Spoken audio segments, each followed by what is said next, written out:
Hello there, beautiful humans. Welcome back to Caroline Vet. So again, I'm Caroline. Welcome if you're new. Don't forget to subscribe, click the bell, all that good stuff. I have two little co-stars here with me. This is McCoy and this is Jolene. This is gonna be a more kind of chilled, laid back video, and I kind of wanted to talk about how to take care of yourself when you're working 12-hour shifts. So whether you're a doctor or a nurse or just do shift work, anything like that, I kind of want to talk about how I took care of myself when I was working in the hospital, both physically as well as mentally, because I think a lot of times we don't kind of talk about the mental component of it. So I'm going to talk about all the physical stuff I did first and then the mental stuff afterwards. So just in case anybody's new here, currently I work as a cosmetic nurse, but I did several years in the emergency room as an RN. I'm working 312s. And this is just kind of what I did to maintain a healthy body weight. I lost weight while I was in the ER. Not really trying to lose weight. This isn't really a weight loss video, but you know, just tips and tricks that I did that kept, I feel like, my body functioning at optimum capacity as well as my mind functioning at optimum capacity. Because I think as nurses, we really don't take care of ourselves enough, and we're kind of forgotten about, for lack of a better word. You know, we're there to take care of other people, but it's important to take care of yourself too, because, sorry, I'm reaching for, because if you're not taking care of you, you can't take care of anybody else. So to kind of start out with, physically. So obviously there's always snacks in the break room from a food perspective. I always made sure that I had snacks ready to go. I packed my lunch every day for the hospital. I made sure that I had plenty of food, that I wasn't gonna get hungry.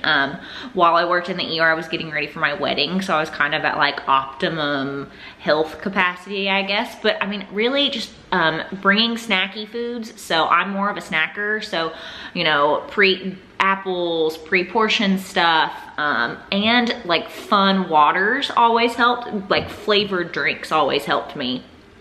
And at the end of the day, I really think just being determined and saying like, you know what, I'm good, I'm not gonna eat that. Because there was food bullying for me when I was in the ER. You know, people are like, well, why aren't you eating that? You're healthy, blah, blah, blah. You know, and it's like, listen, dude, like, leave me alone. You eat what you're gonna eat. I'm gonna eat what I'm gonna eat. Sorry, that's the coffee maker. So I think knowing what your goals are, as far as, you know, are you trying to lose weight? Are you trying to maintain? Are you trying to get gains in the gym? Like, what are your priorities? And, you know, food is your fuel. So and honestly, I found it easier to eat healthy when you're in the hospital and you see all these sick people and it's like, holy crap, like, how lucky am I to have a body that can do these things, and I want to fuel that body appropriately. So obviously having your nutrition on point.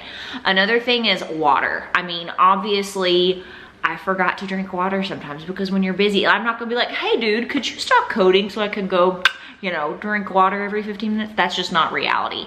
My biggest advice is I got me a giant ass water bottle, like a 48-ounce huge water bottle. I kept it in the break room, and anytime I was in the break room, I'm pounding down water.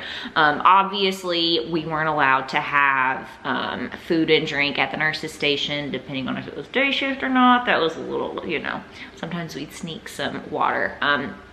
But you know, pounding the water.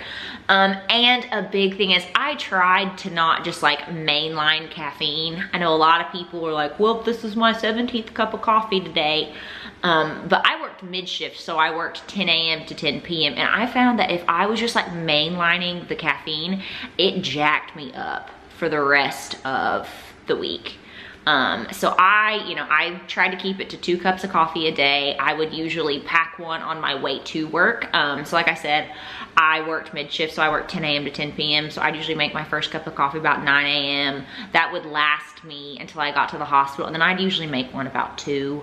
You know, kind of midday pick me up. Especially if I was in a calorie deficit, you know, my energy would get a little bit lower if I was in a calorie deficit. So obviously, like, try to not, I don't do energy drinks, try to not just like be mainlining the caffeine and that kind of stuff. So that was mainly like the physical side of stuff. And I mean, I have never been somebody, I'd never worked out after I worked. I found that it was really important for me to find something in fitness that I really enjoyed and really loved. And that's changed at various points in my life, but just being active, taking a walk. You know, I love, right now I'm doing Orange Theory, I've done CrossFit before. I think, you know, finding a point of physical activity that you enjoy is key. And I mean, you really can't go wrong from there. Let me know, do you guys, if you are a nurse or shift work, do you guys work out when you're like after work? Because I never did that, but I know a lot of people that do and love it, so just my thing. So now let's talk about kind of the juicy stuff. Let's talk about the mental side of things, because I think this is huge, you know, especially like coming from the ER where you're seeing, I mean, you're seeing stuff that people probably aren't supposed to see. You know, you're seeing people at their worst moments ever. You're seeing people die. I mean, I've seen people die and take their last breath, and that, like, oh, I mean, that can be really traumatic for the human mind. And so I think it's important to have coping mechanisms. So one of my coping mechanisms was I had friends at work, and that was huge. You know, I mean, if we had a crappy day, we talked about it, and it was like, oh my gosh, this was awful. You know, so I think the camaraderie with your team, if you're fortunate enough to have that, like, lean on them, because they've seen shit and they know the stuff you've seen.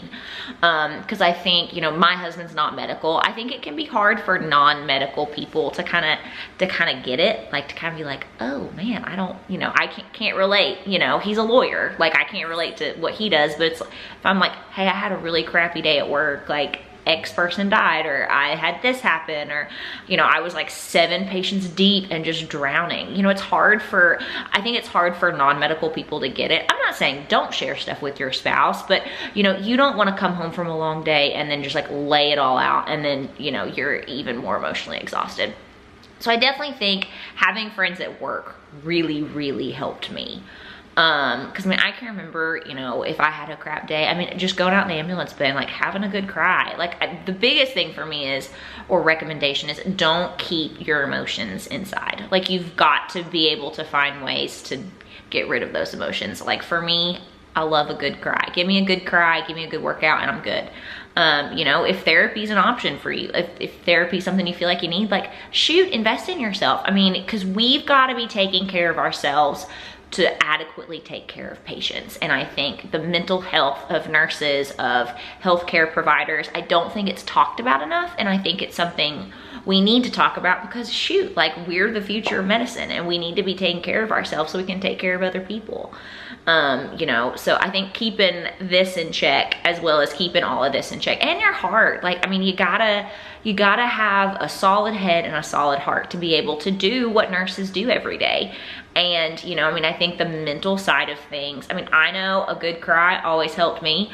And I'll post a picture somewhere around here of once me and my preceptor, we had the worst day ever. And we were just like, screw it, we're going to the cafeteria, and we split like onion rings and french fries, and that was our coping mechanism for that day. And do you do that every day? No, but it's like, don't be so hard on yourself. You know, when you work in a stressful environment, I think you've got to take it with a grain of salt and try to make it as fun as possible. Take good care of your peeps and try to take care of you. I'll leave some good like recommendations and links and stuff to stuff that I've used, like breathing exercises. I love, like I said, I love a good workout and a good cry sesh.